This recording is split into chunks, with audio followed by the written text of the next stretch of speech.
Hi, and welcome along to DR Sports for another game of two halves. Looking back at the games at the weekend with my good friend Mark Goldbridge in the building. Mark, how you doing this morning? I'm good. I know you're not, and we didn't lose. But then Liverpool winning the title. I mean, actually, I'm probably feeling about as sick as you are, to be honest, when I think about it. But yeah, at least Man United didn't lose. Do you think that's it then? Let's kick off straight away with that game. It was the big game of the weekend yesterday. Manchester City versus Liverpool. Got to say, a very comfortable afternoon for Manchester City, for Liverpool. First of all, Arsenal go and capitulate the day before, making it very easy for them. You know, they could literally just say to themselves, well, listen, even if we do lose this, we're still going to be 8 points clear. And then add to that the team sheet just before the game. No Erling Haaland, not even in the squad. You kind of knew in a way that Liverpool could do this, and they did pretty comfortably. Yeah, I mean, maybe he's got Van Dijkitis. I don't know whether you heard what Carragher said about him missing against Rudiger in midweek. But obviously, yeah, I mean, you were talking about it before off air, how Liverpool have had a lot of luck this year. And I mean, look, Erling Haaland's the best striker in the league, and he's not available for the game where Arsenal would want him to be available for. But I think that you're right. I do think the game becomes a lot easier for Liverpool because of what Arsenal have done. I think there would have been more pressure on Liverpool. But I do think as well, when you look at the reverse fixture in December, I remember saying I think Liverpool are going to win this league when they beat Man City, because with all due respect to Arsenal, I don't really understand a lot of Arsenal fans sort of saying Arteta out. I think that's, as I've said before, I think that there are circumstances. Another red card this weekend. You're top of the league for red cards. There's been a few games where you've dropped points like Everton and West Ham again this season that you just can't drop those points. Those 4 points would still have you in a race, and then you never know. But I think Liverpool, with Man City not being where they have been for the last few years, and Arsenal just having a strange season, I feel sorry for certain Arsenal players, because I think Arsenal yet again have got the best defence in the league, and arguably don't have a massive issue in the midfield. But the attack, as is so well documented, it's just very frustrating. Even as a Man United fan wanting Arsenal to stop Liverpool, it's just I find myself very frustrated in the January window, in the summer window, going, why have Arsenal not bought a striker? And I think every Arsenal fan can take solace in the opinion that they know better than their board, because everybody knows Arsenal need a striker, and the board have gone, we're not going to get one till the summer. And I'm sorry, you got it wrong. Same as Chelsea got it wrong with not getting a striker in. Same as United have got it wrong. Look at Villa. They come from 1-0 down at the weekend because they've got Asensio and Rashford. It's not rocket science, and some of these clubs are letting their fans down, I think. Yeah, 100%. But I think the one thing we got to say, Liverpool are the best team in the league. You know what I mean? They're going to deserve to win this, right? They've only lost one game this season, which is a bit of a shock defeat against Nottingham Forest. And I thought yesterday, you know, going to the home of the champions, they were dominant. You know, you saw they had a little swagger to them. They knew they were going to win. They were just like, and I reckon if they really wanted to, they could have got more in that game. And City at the moment, by the way, are looking a shadow of themselves. Gary Neville said something, right, in the commentary, and I want to get your opinion on this. Are we seeing the end of this sort of possession-based football? Because I see it with Arsenal as well. We play a similar style, like, we'll get to the West Ham game, but lots and lots of possession, you know what I mean? Pass. But teams now are very well organised, more organised than they've ever been. And you saw it with Liverpool yesterday. I think they only had about 36% of the possession, Liverpool. Yeah. They just sat in and they just brought, City onto them. And every time City lost the ball on the counter-attack, Liverpool just so efficient. When you've got players like Salah, who's been the best player in this league by far this season, when you've got a player like him and you've got the counter-attacking ability of a team like, Liverpool, and you've got your Nottingham Forest playing a, same counter-attacking style, it's very, very effective. And are we seeing the end of this? Because everybody's picking off Man City now. Yeah, win the ball, get the ball up front quickly to, Real Madrid did it during the week. Everybody's been doing it all season long, and City just can't handle it. I hope we are. I mean, the fact that Gary Neville's talking about it, I mean, he has got some couple of good lads working for him who are very good at analysing football. So they probably told him that. I don't think he'd know that. But I agree. I looked at it at half time and I was like, the most important stat for me personally now is how many shots you've had on target. Because I think possession, I looked at those stats at half time and loads of them were in Man City's favour, pass accuracy, etc. And if you didn't know the score, you might think Man City were winning it. And this is why stats are getting skewed. But I hope it's changing, but on the other hand, I'm still mad. I don't know what it's like when you're watching an Arsenal week in, week out, but I watched Man United against Everton. First 20 minutes at Goodison Park, we're trying to play out from the back when the Everton press is well organised. And I've seen Villa do it against Liverpool midweek and they conceded a goal from it. So I think it is changing, but I don't necessarily think teams have figured out it's changing yet, because you've got to mix. Sometimes when you've got the ball, you just got to knock it halfway line or throw it out or something like that, because there are so many goals that are being conceded as well by the team that doesn't have possession because they press so well high up, and then everybody's trying to play out from the back now. So hopefully that is changing, because it infuriates me any game I watch when I mean that Liverpool goal against Villa midweek. You just think, why are you passing it out from the back? And it's because that's what they're being told to do. So yeah, it's a good point. I think it is changing, and I think it's not necessarily a bad thing, because I don't know whether it's the end of Man City's era, but Pep definitely doesn't have a plan B. And I think that's been their problem this season. Yeah, and remember, listen, I know they've gone really big in their spending in January. I don't know what they'll do in the summer, but, I mean, listen, it's going to take a while for some of those players to settle in, and Marmoush definitely looks a good player. But I'm not sure if, it looks like, they have been caught up, and Liverpool are going to be the champions, whether City are able to bounce back and be as dominant as they've been over the years, because definitely a lot of teams look like they've developed a way of playing against them. But Liverpool, we can't deny that they're going to be champions. No, and what I would say is, Liverpool are the best team because they've got the best three areas of the pitch. Well, four if you include the goalkeeper. The defence is not as good as Arsenal's, I don't think, but it's still very, very good. Well, it's probably as a unit is better because they've got the better fullbacks. Centre-backs wise, I think it's close between Konate, Van Dijk and Gabriel Saliba, who are fantastic. Midfield, very good midfield, and then attack. And that's why Liverpool are going to win the league. But I do think next season there might be, and credit to Liverpool, as much as I don't want to say it, they have been the best team, and I felt for a long time they'd win it. But if you look at what's going to happen with Man City, I saw them yesterday. They bought a lot of players. It's not just about buying good players. You've got to replace De Bruyne, Foden, Silva, Stones, Diaz, Walker. They've got a lot of Edison's dropping off. Rodri, we don't know what he's going to come back like. They've got to replace a whole team virtually. Yeah. And then Liverpool have got Trent's definitely going to go. Maybe Van Dijk, maybe Salah. Slot's never had a summer transfer window. So what's he like at buying players? In a way, if Arsenal get that striker, they might be the most stable team to go into next season. So, it's still, and I know there's not much for Arsenal fans this morning, but you're not far off. I think your biggest issue is what they'll do in the market.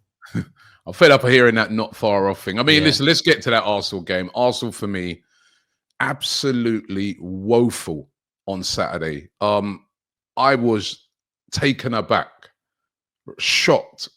Third defeat of the season only. What a time to go and do it against West Ham, a team that earlier on in the season, we went there, put 5 past them, put 6 past them last year. All they did really basically is they came, they put on the ultra low block, but it worked. Yeah. And, what infuriates me, and I knew this was coming because I said it after the January transfer window, if we don't sign a striker, we're not going to win the league. Simple. And we didn't sign a striker. We didn't sign anybody. And, all right, I know there's been a couple of injuries since that have made things even worse. But Arsenal's lack of firepower exposed, right? In games like that, because every team gets those games. Teams low blocking it, basically West Ham didn't come out. They just sat in a low block and caught Arsenal on a counter attack, napping. Poor defensive display for that goal by Arsenal. Really, really poor. But then didn't have the attackers to turn it around. Now, let's just look at the Villa game, like you said. The Villa game, they're losing 1-0, just like we were losing 1-0. But what did they have? They had attacking players. 2 of them on loan. When Arsenal were there in January saying, oh, Mikel Arteta saying, oh, we couldn't find anybody. What about a Marco Asensio who would have run to Arsenal, right? Malin, yeah. You know, right? Even Rashford. I'm not even going to include Marlon, right? Because they bought Marlon. When I'm going to say, all right, listen, you said this player was too expensive, Ollie Watkins too much money. Marco Asensio, Rashford, the two players that made the difference in that game, both on loan, right? Both on loan. The Rashford one, we've already got 2 English loans, so we would either have needed to make one of those permanent in order to get him, but could easily have made Neto a permanent deal because it wouldn't have cost hardly anything, right? And got Rashford. And Marco Asensio, a loan with no obligation to buy. But Arsenal chose to get nobody. So they had nobody to bring off the bench to change that game. And they're already playing a makeshift midfielder as a striker in Mikel Merino. Whereas Villa, they've already got Ollie Watkins and attacking players like that. And they've got your Asensios and your Rashford. I just don't get it. And it was there. And I think that's why fans are really angry. And this is why Mikel Arteta is coming under a lot of pressure and the board, because they didn't go for it. They simply didn't go for it. They just literally said, oh, we'll wait till the summer. And I'm like, well, hold on. The game the other day is in February, right? And I'm there spending my money to go and watch the game. And we've got one of the worst attacks now because of the injuries in the league. And to me, it's unacceptable what they did in January. And that's why I tell you, this weekend, I've just been seething with anger, not because of obviously the defeat, you're down about that. But you know, sometimes when there's underlying things that you just keep thinking about it and thinking, what are these guys playing at? How can 60,000 fans in the stadium and all the fans around the world see something so obvious that they don't? But I just come to the impression that the owners of Arsenal Football Club, the people in the powers that be, obviously are not winners. It's really frustrating because, you know, you look at the way the Glazers have run United, and Spurs fans aren't happy with Levy, and Chelsea fans apparently moaning about what's going on there. But I think Arsenal fans have got every right to moan, and people would say, well, it's entitlement. But look, if you come last in a race or you come second in a race, as Sir Alex Ferguson said, you didn't win the league. So, like, there's only first place in a league title. And I look at Arsenal, and you're right. It's the reason they won't win the league. Maybe Liverpool would have won the league anyway. Let's give them respect. But the reason they're but you got to try, though, innit? Yeah, exactly. And I think Arsenal fans have got every right to be unhappy because that is not an excuse. And it's almost like your owners have written the season off. You at the start of January, you're still in the FA Cup, you're still in the Carabao Cup. Obviously, you're still in the Champions League. You've got next to no chance in that without people who can score goals. And you do look at all right, Rashford, Asensio, Tell at Spurs, they're all loan deals. But you're telling me there's not more than that. Like there's not more loan deals. And we were saying Mawani at Juventus. There's another one. We were saying this at United. Something is better than nothing. People might laugh at us for going and getting a Weghorst or a Garlo, but it's still better than what Arsenal are doing, which is playing Merino up front. And I think football fans, owners need to understand that football fans are very sensationalist, but also we love football. I remember Man United having a centre-back crisis under Sir Alex Ferguson, and we had Michael Carrick and Darren Fletcher at centre-back. Both really good players. We were rubbish because they're not centre-backs. Brilliant midfielders, but not centre-backs. And that's what Arsenal are having to do now, putting a midfielder up front. And you get these morons who start going, oh, maybe it'll work because he scored a couple of goals against Leicester. It might work once, it might work twice, but it's not going to work week in, week out. It's not sustainable. I feel sorry for people like him, because he actually tried his best in the game, right? But it's not, and by the way, he had 0 service, but it's not sustainable. And I just think like they waved the white flag on the season, the owners, right? And but it's not them who are there on Saturday. It's not them who are going to be there on Wednesday at Nottingham Forest. You know what I mean? It's mugs like me. And that'd be a tough game because they defend well. Yeah, so Arsenal really, really poor, really got exactly what we deserve for that performance on and off the pitch. And I think Liverpool now are going to be pretty, bar an absolute capitulation. And even then, I'm not sure that Arsenal have enough to capitalise on any capitulation either. So, you know, they're going to have a very comfortable ride, I feel, all the way to getting that title. On the top 4 race, I mean, that's getting really interesting. Yeah. Chelsea, this is the other team that seem to be doing exactly what we're doing. Like you said, they didn't buy a striker in January. I mean, they shouldn't have to, the amount of money they've spent on players in the summer. But, you know, they're not firing at all. But they did get the early lead in that game.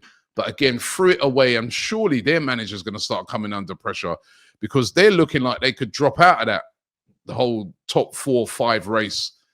They're really badly off form. Villa beating them by 2-1, and your old boy Rashford looking good. Yeah, I mean, look, I watched Chelsea play Man City a few weeks ago at the Etihad, and goalkeeping error and missing chances on the attack cost them the game. They lost. And then I watched them against Villa, and same thing. I mean, the goalkeeping error on one of the Asensio goals is shocking at 1-1. I mean, that's just shocking. And they did have chances again where Neto, Palmer, and Kunku just a bit greedy. So fair play to Villa. They had to win it. And you're right. The top 5, hopefully 5 spots in the Champions League, if we do well in Europe, is going to be the most interesting point. I suppose the saving grace for Chelsea is that their next 2 games are Southampton at home, and I think they've got Leicester at home. So those 6 points. They've got us coming up soon away. Yeah. You know. It's interesting because, I mean, you look at the results at the weekend, as we're going to discuss, and it's really, I heard Spurs fans saying, well, that's 2 in a row for us, and we're only 8 points off the top 8 or something. I was like, 8 points is like 20 points in this league. It's like this, you can't go, you're not winning 3 games and everyone else above you is going to lose 3. So yeah, Chelsea might not be in a bad situation because you look at Bournemouth and Forest, they're a bit slippy at the moment, and Villa, I think, might have left themselves too much to do because they've got Europe as well. But it's going to be interesting. But it's very tight, Mark, because Chelsea now, they dropped to 7th with that, but they're on 43 points, same amount of points as Bournemouth. One of the big winners of the weekend were Newcastle, who played Nottingham Forest, and Newcastle winning that game by 4-3 in the end, right? I think, again, a team that got a little bit complacent, 4-1 up, absolutely cruising, battering Forest, but then just thought to themselves in the second half, all right, we're just going to take our time. Let's not no one get injured. We've got a Carabao Cup coming up. Let's just be... And nearly got done. Yeah. You know what I mean? 2 goals by Forest. If Forest had a little bit more time in that game, I reckon they could have got an equaliser. But again, Alexander Isak, what a player this guy is. 2 more goals for him. He played an important part in one of the other goals. He is looking so good. What a player he'd be for Arsenal at the moment. It quite rightly cost a lot of money though. But yeah, it's interesting. I mean, Newcastle are sort of slipping up there on the outside. I mean, they've lost 8 games this season, same as Man City, but they're obviously not drawing many because they've got themselves right up there, and they're so good at home. They've got goals in them, which, as we know, is a big thing in the Premier League this season. And if they get, I look at Newcastle, I think, what's your, this Saudi money? They need to be in the Champions League because they've got to get their revenue up for FFP so they can get the money in.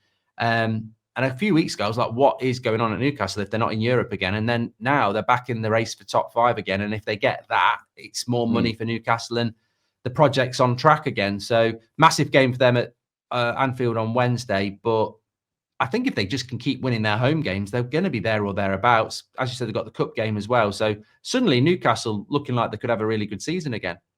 Yeah, no, definitely. Got a question for you, Mark.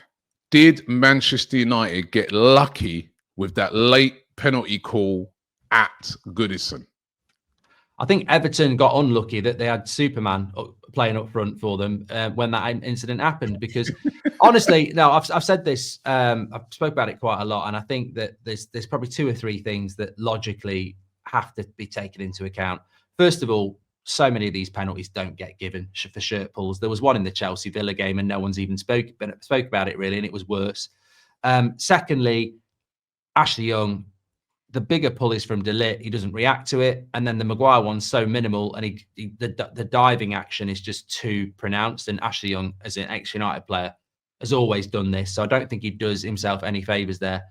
The third thing I would say though is when the referee gave it, I thought we were done. I thought there's no way that's getting overturned. And the fact that VAR overturned it, I was surprised. I think they were right to overturn it. I think there was I know Shearer said it wasn't clear and obvious, but I think Ashley Young's reaction is just so not normal that I didn't think VAR would do it. So, and I'm normally very anti VAR, but I look at the one we had against West Ham a few months ago. That was never a penalty. So, from a personal point of view, maybe it has evened it out. But all I'll say is I was surprised the referee gave it, but when he did, I was surprised VAR overturned it. But I don't think that's a penalty. We see, I think Glenn Murray said it on Match of the Day or something. You'd be getting 3 or 4 of them a game. It does happen a lot. My take on it is this, right? Is that I don't think it's a penalty, right? I don't think it's a penalty. Like you said, he goes down too easily. However, this season, those have been given. When those get given this season, I've not seen any like that get overturned. Yeah, I'd agree with that. They've always stuck with the on-field decision, right? And and they didn't show, it looked like they didn't show the angle where his shirt was being pulled, because it was like 2 fouls in one. It was one where Maguire's thing and the other one where his shirt's being pulled. They're definitely impeding him, right? Not enough for him to go down like that. And ordinarily, I'd say spot on. But this is where I say there's a lack of consistency, because I've not seen any like that get overturned. I think that one at West Ham had an influence on this, because I think that they knew the storm was brewing, right? Goldbridge is going to lose it. Goldbridge is coming for you. All the United fans and come at there, it's going to be another one of those, like the Lewis Skelly one, where it's going to be an absolute storm. The decision to overturn it is right, but there's no consistency, because we've seen so many like that where we're like, oh, obviously now, VAR are going to look at it, overturn it, and they don't. They just stick with the on-field. So that's the thing that surprised me. But in a way, I'm glad they did it. Now let them be consistent in doing that all along. But let's see. They're so inconsistent, this mob. But were you sort of pleased with the fight that you showed in coming back in that game? Because at half-time, you look dead and buried. Everton be kicking themselves that they didn't score more. But a bit of fight from United in that second half. Yeah, I mean, I'm happy we didn't lose. I think we've got to try and, I agree with Amorim, it's sort of like get to the summer and see what we can do. But on the other hand, I saw something in the second half against Spurs. And then for the first hour, I saw terrible, couldn't pass the ball, wasn't marking players. So it's that same old thing. I mean, I don't expect anything different for the rest of the season. It's just inexplicable. And Amorim said it after the game. If I knew how to make them consistent, I would. And it's not Amorim. It's the same with Ten Hag. It's the same with Ollie. They're just a weird set of players that can. It's almost like it takes something to happen for them to get going. And they were so bad for an hour. But then in the last half an hour, I thought we might have ended up winning it. It was a good game, but yeah, I mean, it's just. Yeah, I don't know whether psychologically, whether Arsenal now might switch off a little bit in the league and focus on the Champions League, because it feels like United are so deserted in the bottom half of the table. Even if they win 3 in a row, we'd still be in the bottom half. And it's almost like, is that an impact on the players? It'd be interesting to see what we do in the Cup next week, because if we play like that again, the Cup will be gone. Got to go for it. Let me just run through some of the other results. Wolves, massive win for them. They beat Bournemouth. Great win for them. Bournemouth without a 10 men. And Mateus Cunha, great decision by them to keep hold of him, because he's the guy who's getting them out of trouble right now. But Cunha again showing up with a big goal. Fulham, this was a surprise after their big win last week against Nottingham Forest, losing at home 2-0 to Crystal Palace. Great win for Palace. They're having a half-decent season. Tottenham, like you said, back-to-back wins, blowing away Ipswich by 4-1. And Southampton, let's just say they're completely gone, beaten at home 4-0 by Brighton. And it was a similar result as well on Friday night, where Leicester got taken apart by Brentford 4-0 as well. Those two teams, Leicester and Southampton, both looking like they're gone. When I just go to the table, let's just take a look at that. At the bottom, still rock bottom on 9 points, miles adrift now, is Southampton. They're as good as gone. Leicester City are looking pretty desperate as well. They're on 17 points. So are Ipswich on 17. That's the bottom 3. But a huge win for Wolves. They're on 22 now, 5 clear of that bottom 3. And West Ham, that win was massive for them, 30 points for them. And just above them, United on 30 points, right? So decent weekend for them. When we go to the top, Liverpool now absolutely cruising to the title on 64 points. Played a game more than Arsenal, but that 11-point gap looks unassailable right now. Arsenal in second place on 53. Forest third on 47. They play Arsenal next.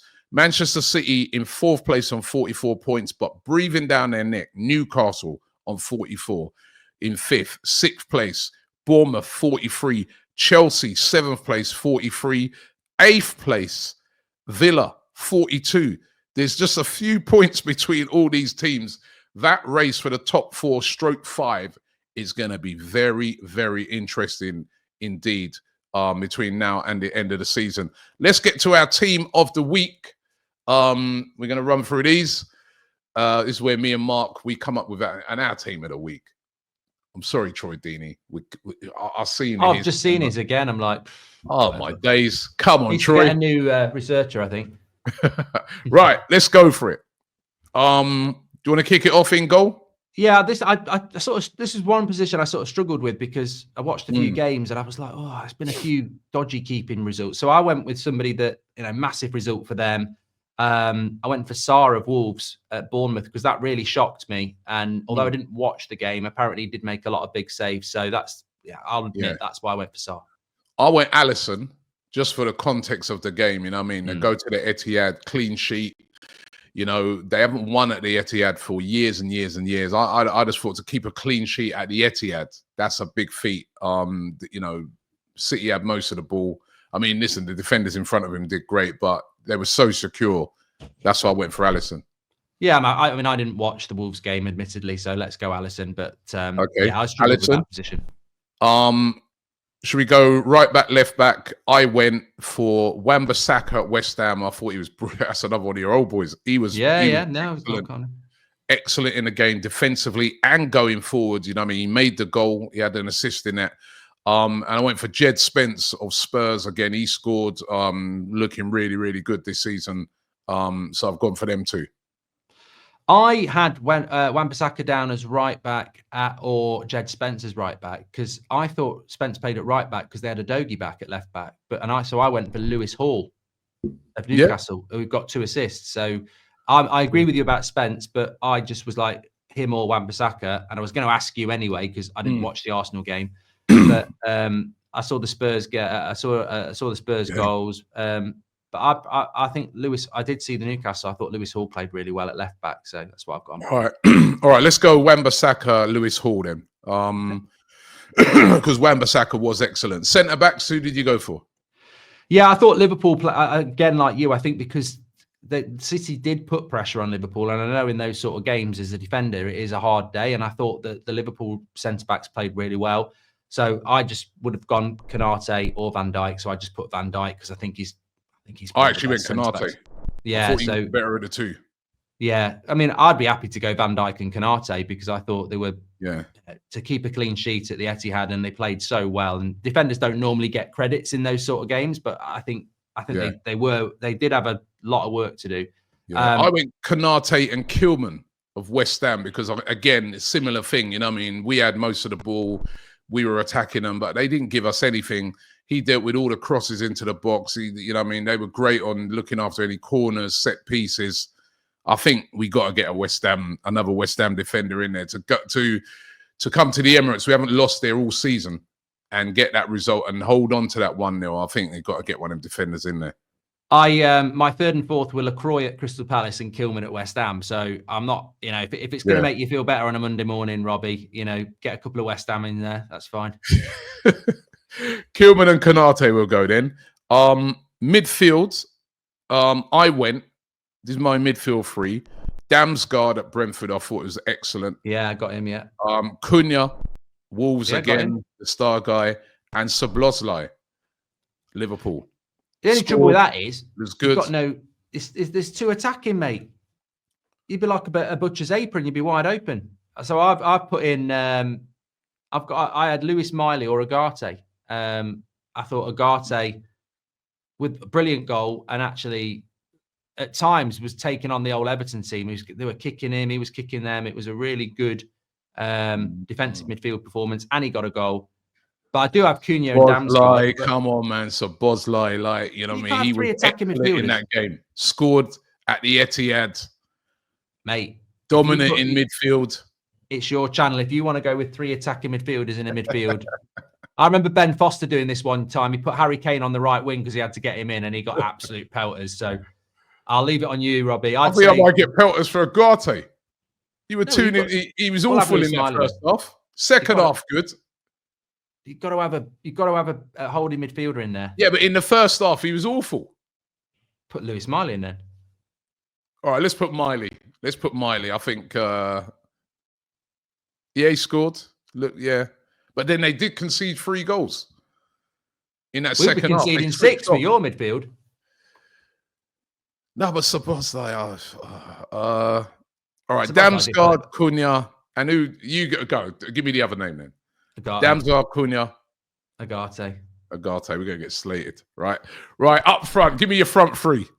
Get in the chat for a better holding midfielder than Agate this weekend because we need one. There'll be loads of comments. I went with, there was a few shout outs. I thought Mbuma, Minte again was good. But I went with Salah, Isak, and it was either going to be Brennan Johnson or Son. But I thought for balance, I need a left-sided player. So I just went Son, Isak, and Salah. No, I agree with you on 2. I went Salah and Isak, but the other one was Asensio. 2 big goals for him. I know, listen, they were the goalkeeper, but they're big goals. Big goals. They're 1-0 down to score 2. I'm sure that might have been. Was that his home? No, it may not have been his home debut. But listen, he's there on loan. There on loan. I mean, to me, he's got to be in the argument. Mbeumo was brilliant, by the way, but Leicester are crap, right? I think I'd go Asensio. Yeah, I'll give it you on the opposition because Ipswich are crap as well, and that's where Son and Johnson did it as well. Yeah.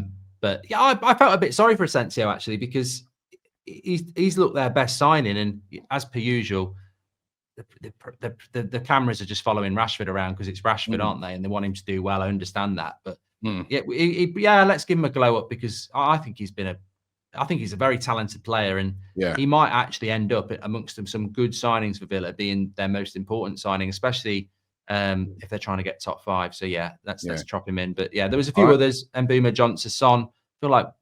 Yeah, Brighton, it's Southampton though, isn't it? Yeah. I'd score against them. Me too. Right, so that's our team of the week. Let us know if you agree or disagree. Who are the glaring players that we missed out there? Let us know in the comments. But Mark, thank you very much again for being there on Monday. This game's midweek, of course. I'm sure we'll review some of those. And we're going to be back on Friday on That's Football, where we'll be taking a look at, it's FA Cup, isn't it? Yeah. Yeah, well, I ain't got much of a say in that, but listen, I'll ride along with it.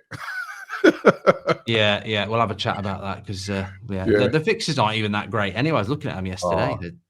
Yeah, they are. They ain't great, man. Probably your game's one of the better ones. So I think it is by a long way. There's some rubbish there. Yeah. All right, Mark. Thank you very much, and guys, don't forget to subscribe to both channels, and we will see you on the next one.